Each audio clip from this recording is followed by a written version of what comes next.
Hello and welcome back to the channel. Today we're going to be discussing our best friends and the food that we feed them. And no, I'm not talking about getting your best mate a pizza. I'm talking about our animal friends, and specifically the dogs and cats that tend to live in our homes with us. Dogs and cats, they need meat to survive, right? Or is that just propaganda created by corrupt industries that are all in bed together? From veterinary schools to massive global corporations, all part of a massive pet food industry complex?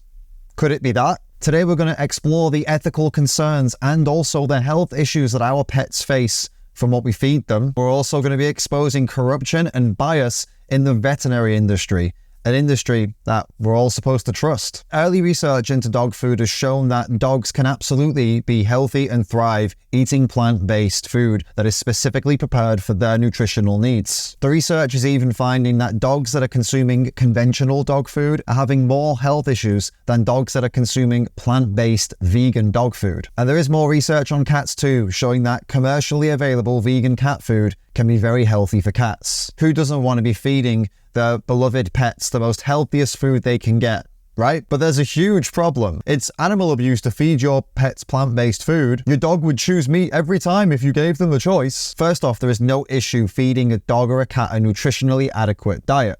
It's not animal abuse. And with the second point, dogs would choose to eat chocolate, but that doesn't mean they should eat it, because if you didn't already know, chocolate is poisonous to dogs. We really shouldn't base what to or what not to feed a dog on what they would or wouldn't choose themselves. But with all that said, according to this study, dogs actually enjoyed the plant-based food. They enjoyed it just as much as meat. So that's a nice bonus. We know that our dogs and our cats can be eating plant-based and be healthy with all the nutrition they need. Why is the entire veterinary industry not jumping on board with that? You may have heard of the company Mars. You know Mars that makes all the chocolate? Well, they also own Pedigree, Whiskas, and Royal Canin, some of the world's most popular pet food brands. And Mars has also been buying veterinary clinics. In 2016, they bought the veterinary hospital operator VCA Inc., adding 800 veterinary hospitals to their existing portfolio of over 900 veterinary clinics. And in March 2023, they bought Heska, a company that makes veterinary specialty products for clinics and hospitals. Mars, owning some of the biggest pet food brands in the world, buying vet hospitals and vet equipment companies. Do you think the people working in these Mars-owned veterinary hospitals are going to be promoting more of their products or less of their products? I think we know the answer. And it doesn't stop with Mars. You've heard of Nestle, right? Nestle owns Purina, another world-famous pet food brand, and in 2019, they formed a partnership with independent Vet Care Group International, with a portfolio of 1,100 veterinary hospitals and clinics in 10 countries. We're talking millions of dollars being pumped into the vet care industry from both Mars and Nestle. Do you really think these pet healthcare providers are not going to be promoting the products of their parent companies? Imagine if Coca-Cola owned your hospital. Would you trust the nutritional advice of the people talking to you? Would you trust the hospital kitchen? I bloody wouldn't. There's even evidence that Mars has been pushing their veterinary doctors to make decisions for dogs that could actually harm the dogs because they want to make more money. John Robb, a veterinarian who was running an animal hospital owned by Mars, was seeing that high doses of a certain medicine was causing severe reactions in smaller dogs, with some of these dogs almost dying from the reactions. So he started administering lower doses for the smaller dogs, explaining that this medicine wasn't a one-size-fits-all and needed to be adjusted to each dog's individual size and weight. A sensible decision made by an experienced professional. How do you think the big bosses at Mars responded? They seized the hospital from him and sued him. They said he was violating protocol by administering lower doses and trying to save those animals' lives. And that obviously was losing them money because he was using less of the drugs. John Robb went on record saying what Mars is doing is peticide, the systematic destruction of pets by corporations for profit.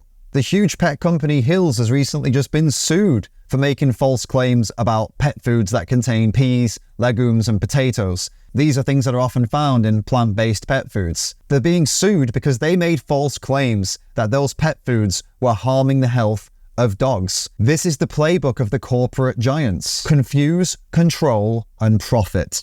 Okay, so now we've established that these giant multinational corporations are in it for profit. They own all these pet food brands. They're buying veterinary hospitals and clinics. They're buying places that supply the equipment to these veterinary hospitals and clinics. We established that there's corruption and bias here, but what about the veterinary professionals themselves? After all, aren't vet professionals the people you'd expect to be giving you the newest information on how to keep your beloved pets the healthiest? Aren't they the people you'd expect to care the most about animals, considering that's what they've devoted their lives to? Well, to begin with, most vets, just like most of the population, aren't actually vegan, which is strange, and a lot of vegans do make this comment. They say vets are the only doctors that eat their patients, and you can't really argue with that, can you? Right off the bat, you can see why there will be, and there is, a bias against plant-based nutrition for dogs and cats. This is a good time to tell you that I've actually partnered with Omni, the UK's leading plant-based dog food company. They're the only vet-formulated, peer-reviewed, and 100% vegan dog food brand in the UK. Omni is offering my viewers 50% off your first order. That's 50% off anything you want on the website on your first order. And if you decide you want to sign up for a subscription and get a regular delivery of whichever product you choose, you get 60% off your first order. Not bad. Use the code RAMS50 to get that discount at the checkout. 20% of all animals killed worldwide are killed to be put into pet food to feed our beloved dogs and cats. A company like Omni has a massive role to play in changing the world for animals. So we've established that vets may have a personal bias against vegan and plant-based food for dogs and cats, but that's just scratching the surface.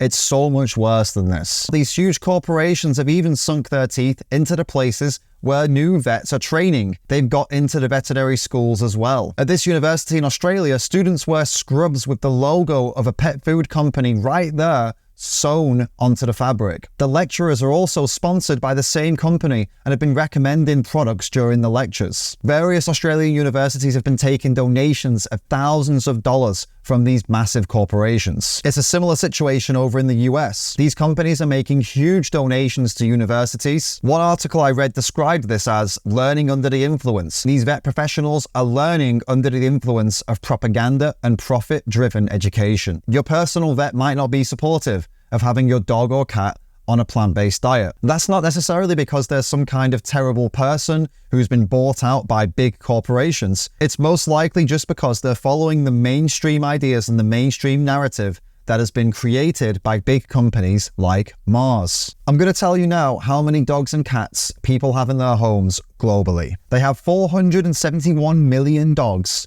and 373 million cats. Now I'm going to tell you how many pigs, cows, chickens, and other animals are killed on a yearly basis to feed our dogs and cats. 7 billion land animals. These animals have personalities and lives that are valuable to them just the same way as your dog or cat has a personality and their life is valuable to them. I've actually met many animals that were destined for the slaughterhouse that have fortunately now been rescued and spend their lives in animal sanctuaries. One of these animals is Ziggy, a little piglet that was rescued from the meat industry. He followed me around begging me for cuddles and scratches, and then after he got those cuddles and scratches, he continued to follow me around so he could get more cuddles and scratches. Just like I'm sure many of your dogs do. But see, for Ziggy's a pig. His destiny was to go into a slaughterhouse and be killed for either a human or a dog or a cat to eat his body. Plant-based diets for dogs and cats can be sufficient for all of their nutritional requirements. Feeding them in this way avoids all of the violence and the suffering and the horrors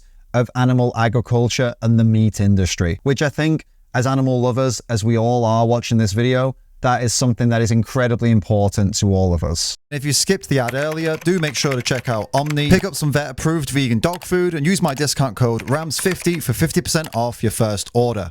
Oh, and make sure you don't type too loud or Emma will get upset.